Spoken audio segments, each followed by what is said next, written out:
Je vous retrouve une fois de plus, mesdames et messieurs, pour l'essentiel de l'actualité de ce 31 octobre 2024.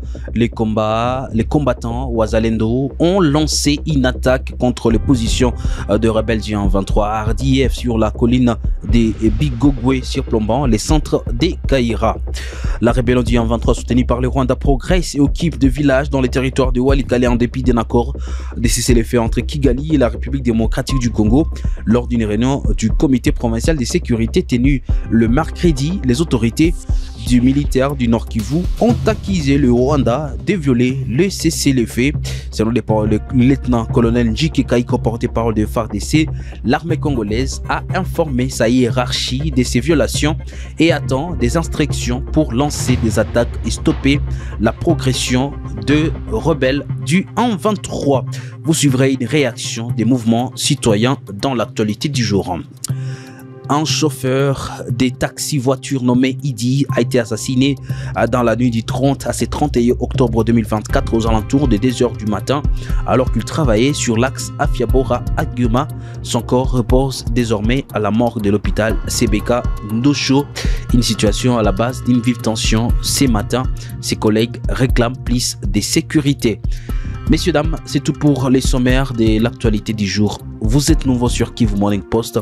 Pour ne rien rater sur la chaîne de référence des informations à l'est de la République démocratique du Congo. N'oubliez pas surtout de vous abonner.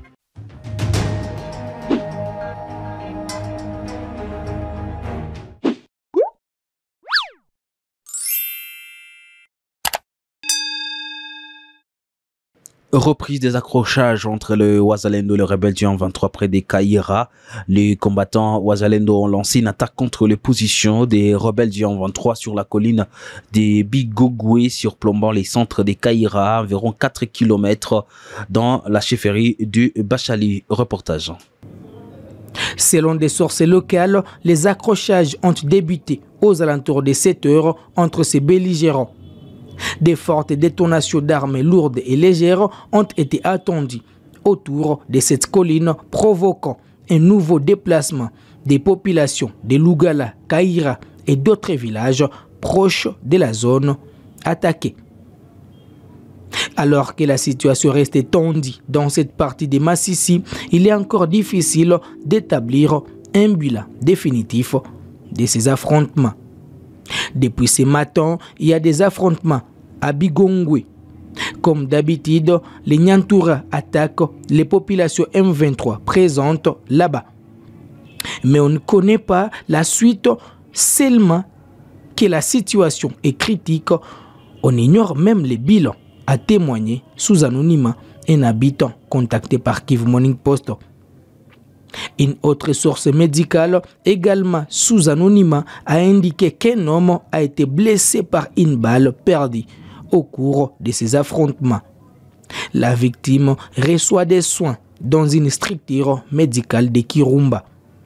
Depuis le début des affrontements entre les Nyantura, Abazungu, appelés Wazalendo, et les rebelles du M23, plusieurs attaques ont été signalées sur cette même colline qualifiée de stratégique de la région.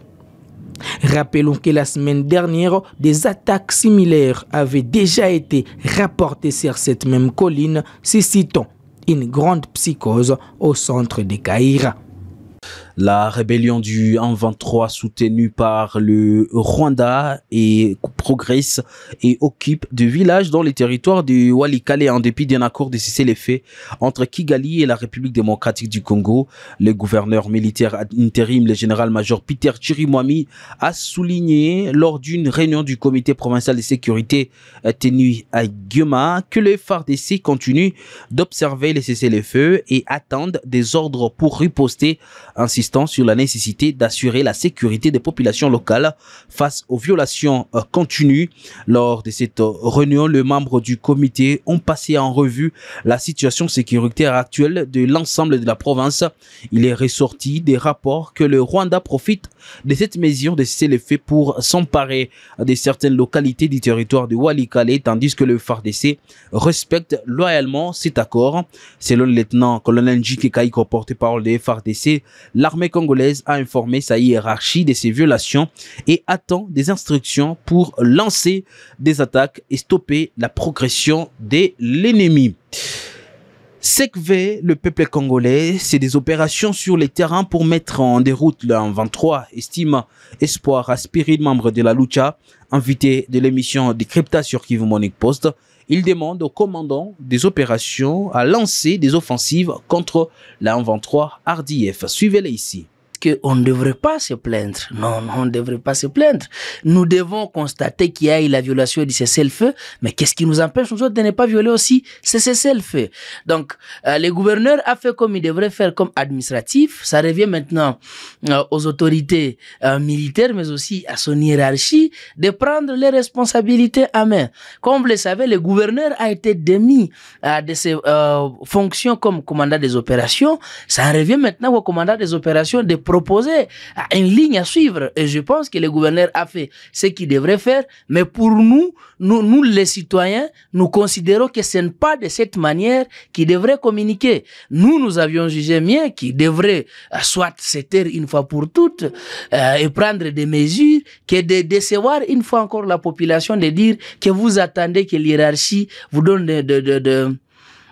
vous donne des orientations à suivre ou bien l'ego. Bon, exactement, ils doivent attendre l'hiérarchie, mais nous ne serons pas que ça pour attendre l'hiérarchie. Nous autres, nous voulons les voir agir. Donc, ça devrait être un communiqué interne qui ne devrait pas concerner la population puisque ça nous révolte. Un jeune chauffeur des taxi-voitures nommé Idi a été assassiné dans la nuit du 30 à ce 31 octobre 2024 aux alentours des 2 heures du matin alors qu'il travaillait sur l'axe Afiaboura-Goma.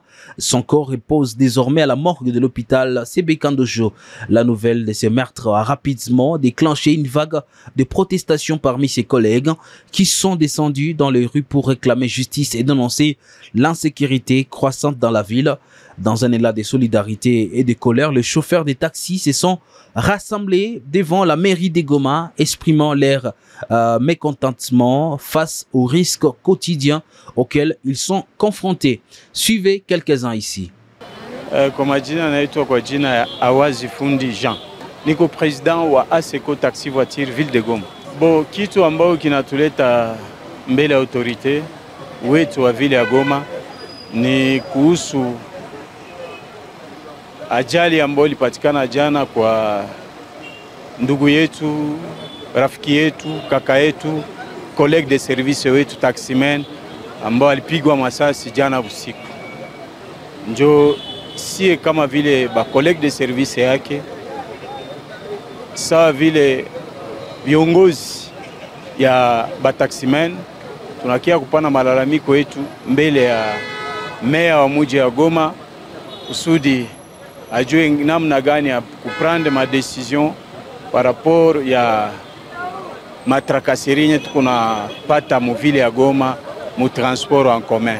Ndugu yetu alikuwa mu service comme d'habitude, alikuwa akitumika kafikele busiku, c'était ma 1 heure puisque si wote tulikuwa tumelala, ni habari yenye tulisikia kapata masasi na wakati walimpiga masasi kajiretrouver kwa kote pembeni ya station Sipet pale ambao kwenyewe ilimsumbua sana, na alikuwa mu aire de service na alikuwa mu bureau yake puisque taxi voiture tunakamataka comme bureau yetu. Wakati uko mu volant ndio bureau yako, na wewe wakati uko na microphone ndio bureau yako. Yeye na mimi mwenyewe alikuwa pale sur place, wakati alisikia klaxon alia mingi, kapenda angalie mwenzake akamkuta mtu aisha bania tuku klaxon. Kama kuintervenir mtu deja haiko tena. Alors gari lala pale busubuhi ndio balikia kuitosha kwa kusebeka. Message ni kusema bakubwa peut-être biko sous-informé. Si kama vile ba taximen benye tuko na saidia population leo mu vile ya Goma. Parce que ukitembea busiku au utapata moto. Mais taxi ko pale ina rendre batu service na inabeba mtu pa ku destination. Alors hatuwezi tumika kuendelea kutumika na tuko trakase munamna hivi paka mu niveau ya kufika kuua mtu kwa masasi na iko mu aire de service yake.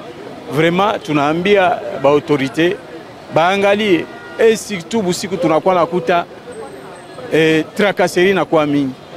Na service yenyewe hawezi kulomba dokima, inakulomba dokima.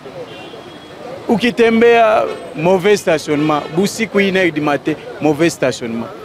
La société civile du Goma appelle le gouvernement et les politiciens à s'attaquer aux grandes questions actuelles telles que la sécurité, le développement, la santé, l'éducation et les infrastructures.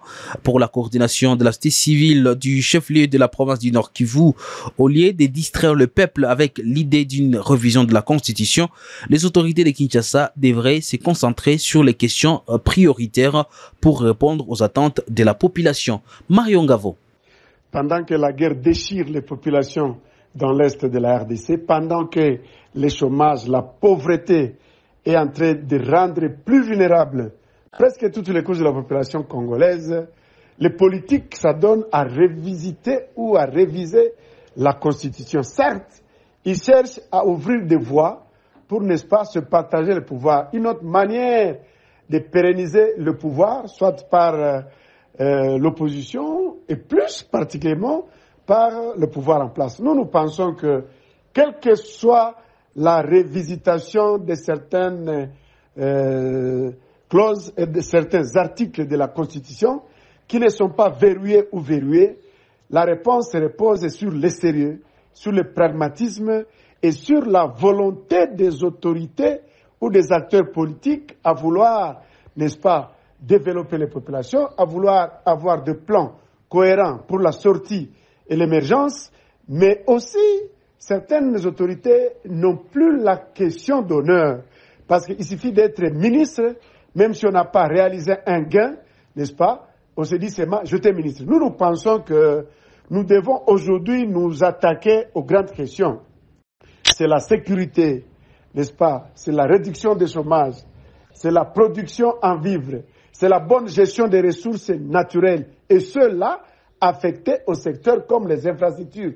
Messieurs, dames, fin de l'essentiel de l'actualité pour ce 31 octobre 2024. Laissez un like, commentez, abonnez-vous si vous êtes nouveau sur la chaîne. Moi, je vous souhaite de vous porter très bien chez vous.